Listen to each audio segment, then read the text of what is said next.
Stéphane Chris Victor Solomon. Œuvre de fiction quantique. La main de la reine. Chapitre 4. 21e épisode. Je lui avais enfin arraché sa pièce maîtresse, celle que je ciblais. À le regarder, il ne s'attendait pas du tout à cela. Le jeu était déjà plié pour lui, en 2 ou 3 coups. Hélas, il avait fait une erreur de débutant, celle d'utiliser sa dame en début de partie. Le genre d'erreur à ne surtout pas commettre face à une expérimentée telle que moi. Silencieux, il réfléchissait à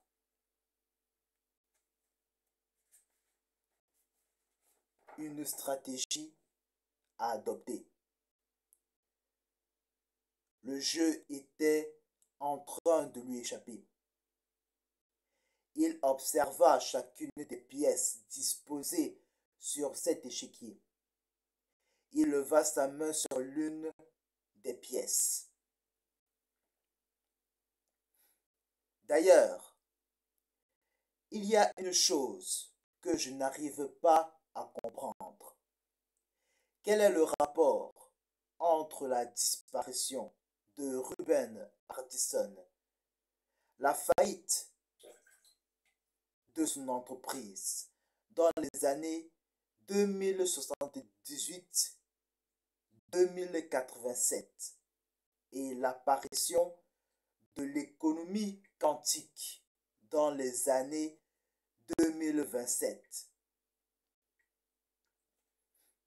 Je ne vois aucune corrélation entre ces événements, me demanda-t-il. Son cavalier noir galopa de case en case, sauta au-dessus d'une case vide et écrasa l'un de mes pions blancs. Il éjecta hors de l'échiquier. Le voilà qui entrait déjà dans mon territoire. Joshua me riait au nez. Il commençait déjà à me taper sur les nerfs. Mes chances d'établir un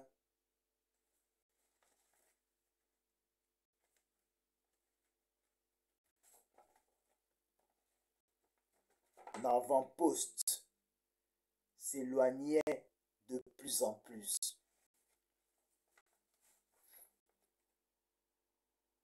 Pouvez-vous me l'expliquer?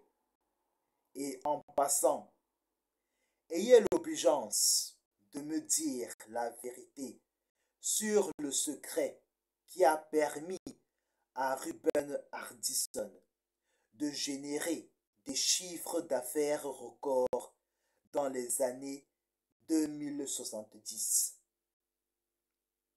me dit-il. Je restais silencieuse. Je ne m'en souviens plus.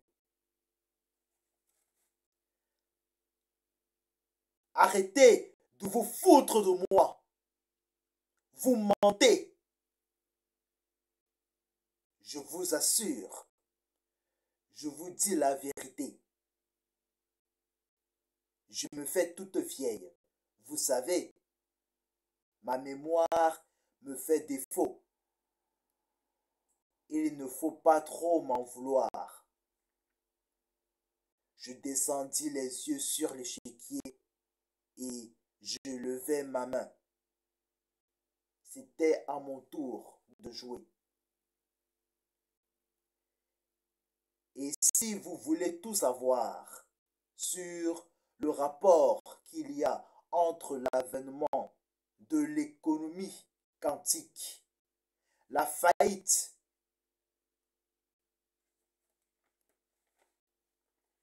de Ben Ardmore dans les années 2078 et la disparition de Ruben Hardison 9 ans plus tard.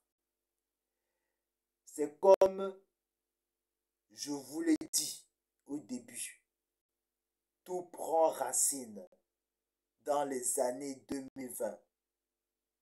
Cette époque charnière vécue par mon père, c'est lui qui me l'a raconté. Moi, je n'y suis venu que 2 mois avant ce confinement mondial.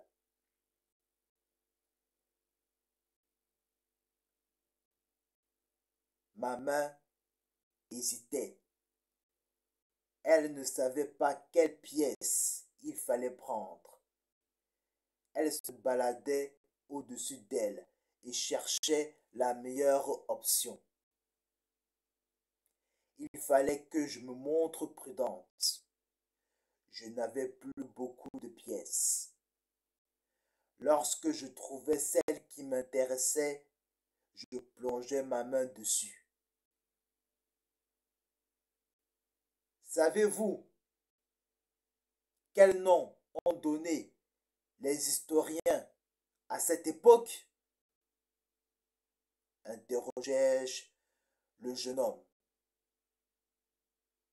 Ma tour blanche s'élança rapidement et se plaça à côté de mon roi.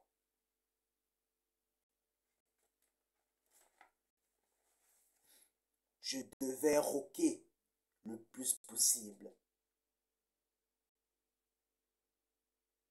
Non, je ne le sais pas, me dit-il. Son cavalier noir fit un passage en force, courut à toute vitesse en E7 et attrapa mon pion. Il sortit du jeu et le mit avec le reste des autres pièces éjectées. Joshua commença à me dévisager. Il me disait dans ses yeux qu'il n'allait pas me laisser m'échapper. J'étais vraiment en mauvaise posture. Je devais trouver une solution et au plus vite. Les historiens ont appelé cette époque la période des années noires. Soudain, mon deuxième fou sortit de nulle part. Il mangea son cavalier. J'obligeai le preux chevalier à rejoindre sa reine dans l'au-delà. Voyant son valeureux guerrier mourir sur le champ de bataille.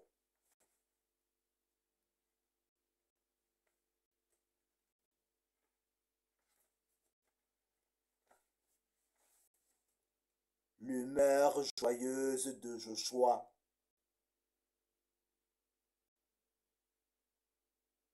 se transforma